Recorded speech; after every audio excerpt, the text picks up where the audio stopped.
20 years ago today, an F4 tornado roared through the tri-state, killing 4 people and destroying dozens of homes. Anjanette Levy is live in Montgomery now, where those who were lost were remembered today. Anjanette. Well, Cammie, we're in that Montgomery Woods neighborhood. It was hit very hard by the tornado. A lot of the homes here were destroyed. There's one man who lives here who lived through that day. He remembers the sadness of it, but he says there was also some good that came out of it.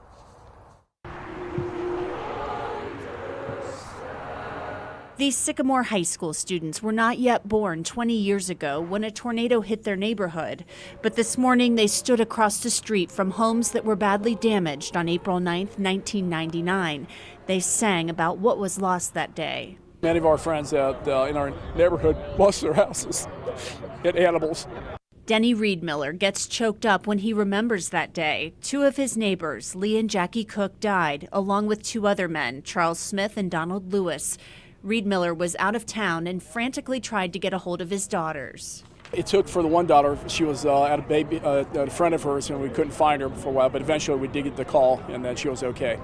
Reedmiller still lives in the same house in Montgomery Woods. He was one of the lucky ones. There was only $30,000 worth of damage. He and others sprang into action to help their neighbors. Everybody gave their hearts and hands to help other people out. And that's a shouting story about our communities, people caring about each other.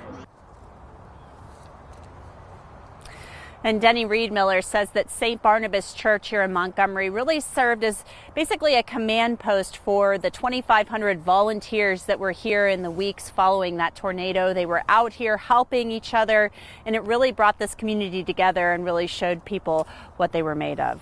Cammie?